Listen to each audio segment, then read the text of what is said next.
Hello friends, welcome to my YouTube channel knowledge is power. आज का हम लोगों का टॉपिक है इनकम टैक्स में कैपिटल गेन चैप्टर में deduction of capital gain on transfer of agro land section 54B। आज का वीडियो स्टार्ट करने से पहले हमेशा की तरह मैं आप लोगों से अपील कर रहा हूँ कि मेरे चैनल को लाइक करिए, शेयर करिए और सब्सक्राइब करिए ज़्यादा से ज़्यादा। इससे हम लोगों को बेटर कंटेंट बनाने में हम लोगों को मदद मिलता है। तो शुरू करते हैं। तो ये जो सेक्शन है सेक्शन 54B, शॉर्ट में मैं बताता हूँ पूरा कहानी क्या है। मान लीजिए कि आपके पास एक एग्रो लैंड है। एग्रो लैंड का मतलब होता है एग्रीकल्चरल पर्पस के लिए यूज़ होने वाला ज़मीन। ठीक है, ये agro land should not be a rural agro land because rural agro land is not a capital asset। आप लोग सबको पता होगा कि rural agro land capital asset है ही नहीं।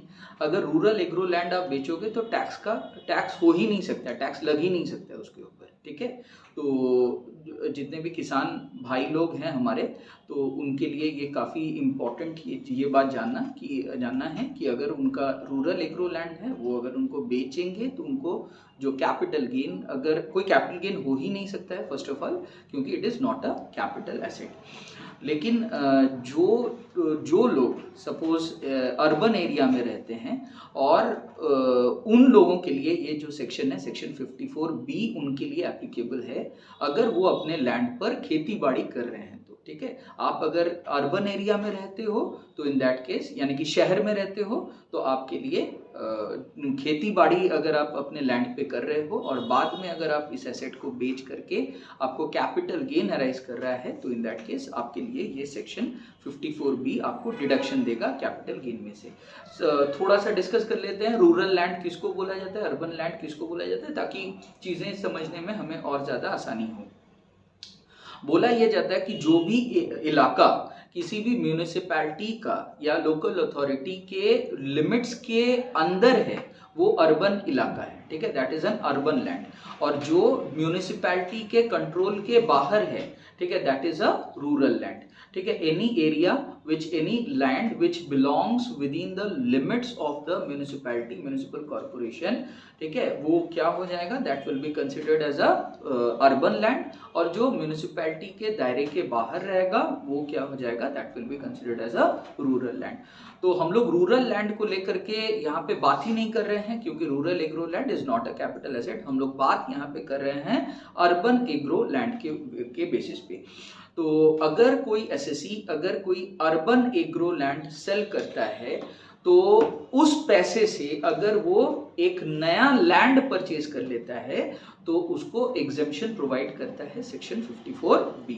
ठीक है, तो ये सेक्शन किसके किसके लिए एप्लीकेबल है, ये सेक्शन एप्लीकेबल है only for two people, that is either you are an SSC और you are an Hindu undivided family.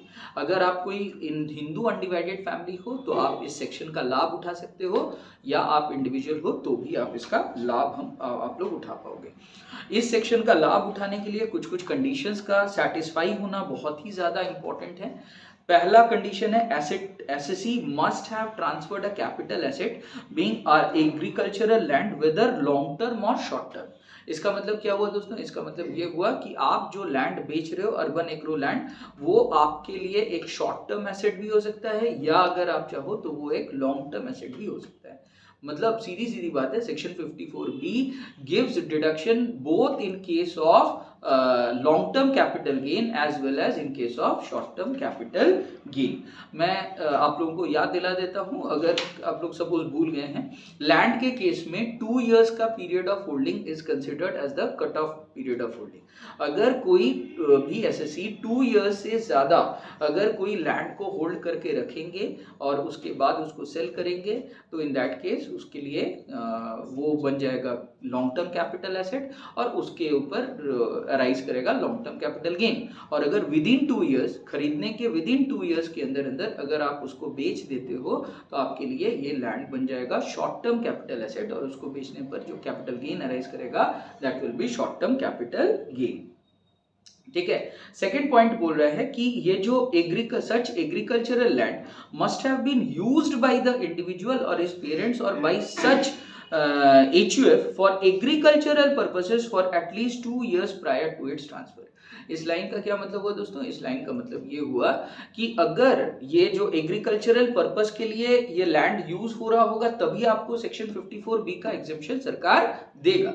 ठीक है, तो सेक्शन 54B का एग्जेम्पशन लेने के लिए आपको प्रूव करना होगा कि ये जो लैंड है अर्बन एग्रो लैंड है, it was used for agricultural purposes. अब ये एग्रीकल्चर इस पे कौन कर सकता है? एग्रीकल्चर इस पे, ठीक है, जिस ईयर में आपने, जिस डेट में आपने इस लैंड को बेचा उस डेट से लेकर के 2 साल पहले, 2 साल के अंदर अंदर, मतलब जैसे मान लीजिए कि आप इस लैंड को बेचते हो से 15 जून 2023 को, तो 15 जून 2021 से लेकर के 15 जून 2023 के अंदर अंदर इस लैंड को एग्रीकल्चरल पर्पस के लिए ही आपको यूज करना पड़ेगा। मतलब इस लैंड को खेती बाड़ी करने के लिए, फसल वगैरह उगाने के लिए ही आपको यहाँ पे यूज करना पड़ेगा।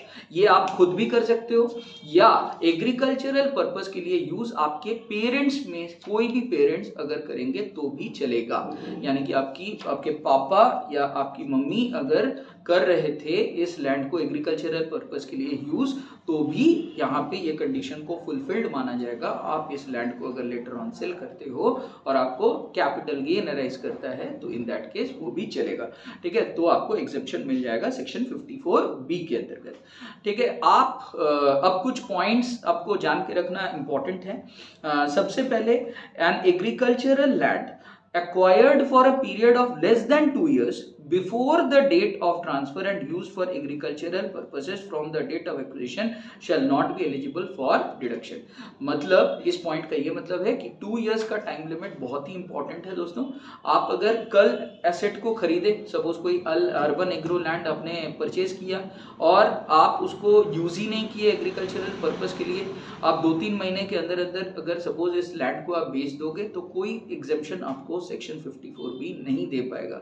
2 साल कम से कम आपको इस लैंड पर एग्रीकल्चर करना होगा। ठीक है, सेकंड पॉइंट, अगर कोई एसएससी हिंदू अनडिवाइडेड फैमिली के पार्टीशन के दौरान अगर एसएससी को suppose urban agro land as a partition का कंसिडरेशन के अगेंस्ट में अगर उसको सपोज मिला था, तो मान लीजिए कि HUF 1 साल ऑलरेडी एग्रीकल्चर कर लिया था उस लैंड को लेकर के, और एसएससी अगर कम से कम 1 साल और एग्रीकल्चर कर लेगा तो ये कंडीशन को फुलफिल्ड माना जाएगा। मतलब सीधी सीधी बात है कि अगर प्रीवियस ओनर से आपको ये एसेट मिल रहा था during the partition of Hindu undivided family, तो कंबाइंड बेसिस पे चेक किया जाएगा। मतलब कंबाइंड बेसिस पे हम लोग देखेंगे कि एग्रीकल्चर 2 साल कंप्लीट हो रहा है कि नहीं हो रहा है। आपका प्रीवियस ओनर यानी कि आपका हिंदू अनडिवाइडेड फैमिली जिससे आपको ये एसेट मिला, वो कितना दिन तक उसको एग्रीकल्चर के लिए यूज किया और आप कितना दिन तक यूज कर रहे हो एग्रीकल्चर पर्पस के लिए, दोनों को एक साथ कंबाइन करके चेक किया जाएगा कि 2 साल कंप्लीट हो रहा है या नहीं हो रहा है। थर्ड, यहाँ पे थर्ड इंपॉर्टेंट पॉइंट है, where the assessee was using the property as a tenant, ठीक है, and later on purchase the same property, then while calculating the period of 2 years as stated above, the period during which the SSE was using the property as tenant shall also be included। इसका क्या मतलब हुआ दोस्तों?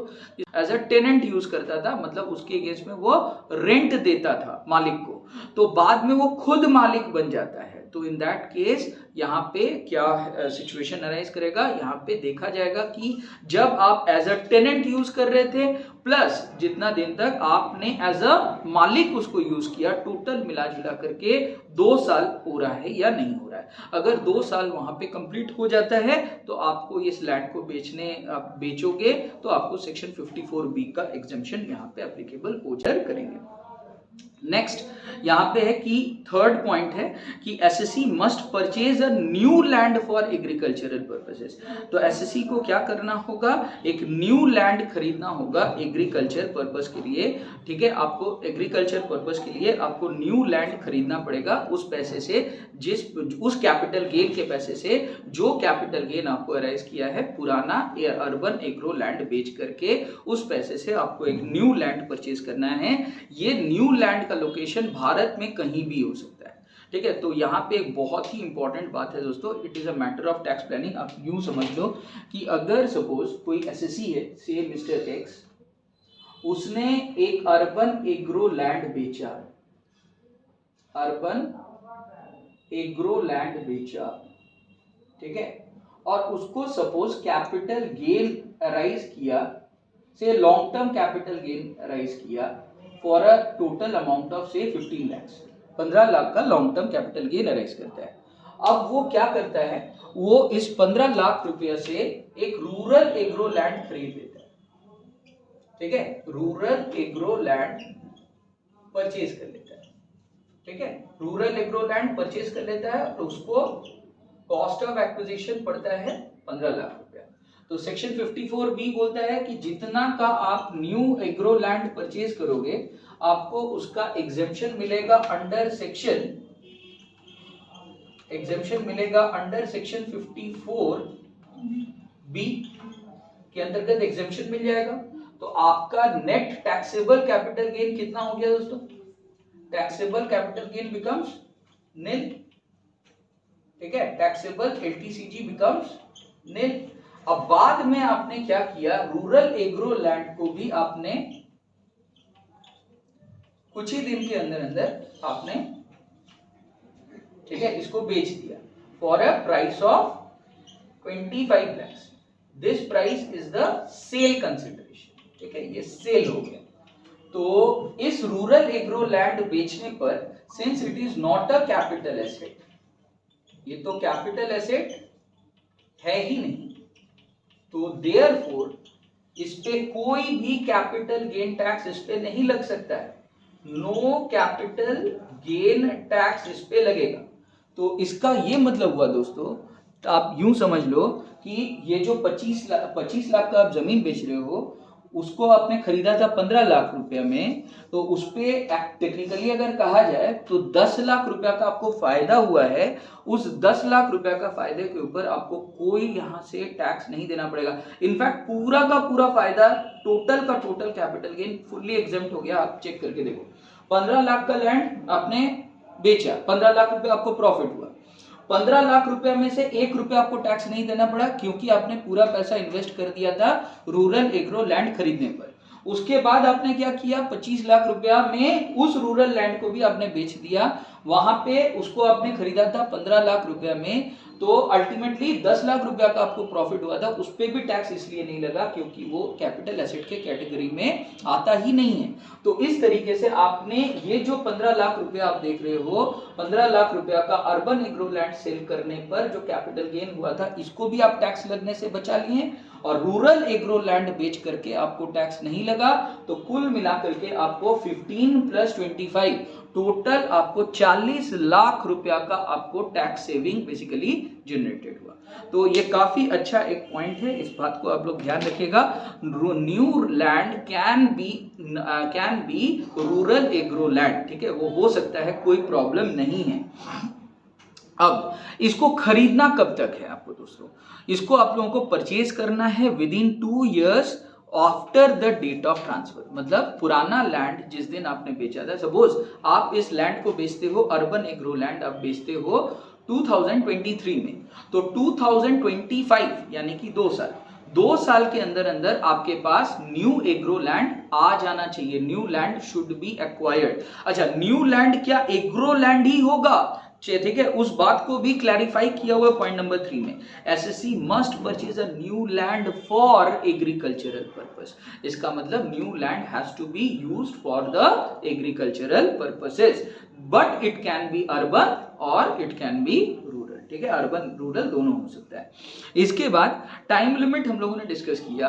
अब अगर मान लीजिए कि आपको लगेगा कि सपोज टाइम रहते रहते आप, ठीक है, विद इन 2 years आप उसको न्यू लैंड को परचेज नहीं कर पा रहे हो और आपको कैपिटल गेन लग जाएगा, अब तो ये कंडीशन को फुलफिल करने के लिए आप क्या कर सकते हो, जितना आपको ओल्ड लैंड, पुराना वाला लैंड, अर्बन लैंड बेच करके जो कैपिटल गेन हुआ है, उसको आप फॉर द टाइम बिंग आप डिपॉजिट कर दो under capital gain account scheme. सरकार मान लेगी कि कैपिटल गेन अकाउंट स्कीम में जो पैसा बैंक में जमा आपने किया, वो पैसा भी आपने बेसिकली इन्वेस्ट किया फॉर एक्वायरिंग न्यू लैंड। तो गवर्नमेंट उसका भी आपको एग्जेम्पशन प्रोवाइड करवा देगी। इसके बाद डिडक्शन कितना मिलेगा दोस्तों? डिडक्शन का रकम होगा lower of the following, that is minimum of the following is exempted from tax, investment in the new asset, ठीक है, न्यू एसेट में अपने जितना इन्वेस्टमेंट किया वो, और capital gain whichever is lower. जैसे suppose for example capital gain, मेरे एग्जांपल में अर्बन एग्रो लैंड का कैपिटल गेन अराइज किया था 15 लाख रुपीस। आप अगर सपोज 10 लाख रुपया इन्वेस्ट करते हैं, मेरे इस एग्जांपल में तो मैंने दिखाया कि फुल 15 लाख का 15 लाख अपने इन्वेस्टमेंट कर दिया। अगर फुल इन्वेस्टमेंट हो जाएगा तो फुल एग्जेम्पशन मिल जाएगा, तो 15 माइनस 15 कितना हो जाएगा? 0 rupees taxable long term capital gain होगा। लेकिन अगर सपोज कोई एसएससी 10 लाख रुपया इन्वेस्ट करता न्यू लैंड खरीदने पर, तो 15 लाख का कैपिटल गेन और 15 लाख का कैपिटल गेन और 10 लाख रुपया का इन्वेस्टमेंट, दोनों में से लोअर कौन हो जाएगा दोस्तों? 10 लाख लोअर हो जाएगा, तो 10 लाख तक का एग्जेम्पशन आपको दिया जाएगा। 15 लाख का कैपिटल गेन में से 10 लाख का एग्जेम्पशन आपको मिलेगा, तो बाकी 5 लाख रुपया बेसिकली क्या हो जाएगा? टैक्सेबल हो जाएगा। मतलब सीधी बात है, गवर्नमेंट ये बोलना चाहता है कि आप कैपिटल गेन का फुल अमाउंट आप इन्वेस्ट कर दो। अगर आपका कैपिटल गेन का फुल अमाउंट आप इन्वेस्ट नहीं कर पा रहे हो for buying the new land, तो जितना अनयूटिलाइज्ड अमाउंट है वो क्या हो जाएगा? टैक्सेबल हो जाएगा, ठीक है।